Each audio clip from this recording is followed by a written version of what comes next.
Manipur is burning again. But before understanding this problem, let's understand the geography and people of Manipur. Manipur दो हिस्से में divided है. Centre में valley reason आता है और उसके चारों तरफ है पहाड़, हिली रीजन है.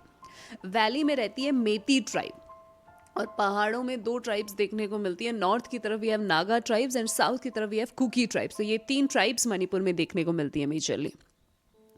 इसमें भी जो मेती ट्राइब है वो मेजॉरिटी हिंदूज हैं, क्योंकि उनके राजा ने हिंदुइज्म अपनाया था. मेती ट्राइब के जो राजा थे तो वो सारे ही हिंदुइज्म प्रैक्टिस करते हैं. वेयर एज जो कुकीज़ हैं वो क्रिश्चियनिटी प्रैक्टिस करते हैं. वर्ल्ड वॉर 1 के टाइम पे जब उन्होंने ब्रिटिशर्स को अपना सपोर्ट देने से मना कर दिया था, तो एज अ रेपरकशंस ब्रिटिशर्स ने वहाँ पे मास कन्वर्शन करवाया था क्रिश्चियनिटी में.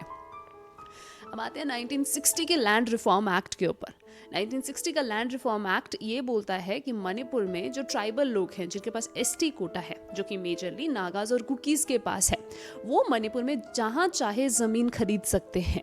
लेकिन मेती कम्युनिटी जिनके पास एससी या ओबीसी कोटा रहता है वो सिर्फ वैली में ही ज़मीन खरीद सकते हैं, वो हिली रीजन में ज़मीन नहीं खरीद सकते हैं. But the problem is Meiteis 50 to 55% population बनाते हैं मणिपुर का और उनके पास ज़मीन सिर्फ 10% है. वेयरएज ये जो हिली रीजन है इट्स 90% ऑफ मणिपुर एरिया और ये लोग पॉपुलेशन में 40 to 43% है. मोर ओवर क्योंकि ट्राइबल लोग हैं अपने कल्चर को लेके थोड़े से प्रोटेक्टिव, थोड़े सेंसिटिव होते हैं, तो वहाँ पे डेवलपमेंट वगैरह उस स्पेस पे नहीं हो पाता है. वेयरएज ये जो नीचे मेती कम्युनिटी है, वैली रीजन है, पहले तो फसल भी यहाँ अच्छी होती है और दूसरी चीज़ कि यहाँ पे इंफ्रास्ट्रक्चर का डेवलपमेंट भी बेटर है और डेवलपमेंट के लिए यहाँ और इंफ्रास्ट्रक्चर डेवलपमेंट वो चाहते हैं, उसके लिए ज़्यादा ज़मीन चाहिए, लेकिन ज़मीन खरीदने का हक उन लोगों के पास नहीं है. तो यहीं से इंसर्जेंसी का जन्म होता है. मेती कम्युनिटी के अपने इंसर्जेंट ग्रुप्स बनते हैं, नागा के अपने, क्योंकि उनका खुद का सपना है कि एक नागालैंड बड़ा बिगर ग्रेटर नागालैंड होना चाहिए और कुकीज़ एक खुद का कुकी लैंड चाहते हैं.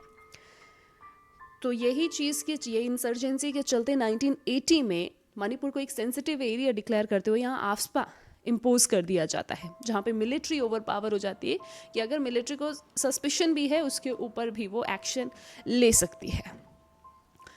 यही कॉन्फ्लिक्ट हर सरकार बस पोस्टपोन करती है, इसका कोई सॉल्यूशन नहीं आता है किसी भी सरकार के द्वारा, और वही अभी की रूलिंग गवर्नमेंट भी कर रही है. बट हाल ही में मणिपुर में जो 2 बच्चों की जान गई है, उसके बाद जब कॉन्फ्लिक्ट शुरू हुआ तो उसमें बहुत सारे लोग मारे गए. This is threatening, so this need to be resolve. For more such videos to subscribe to my channel.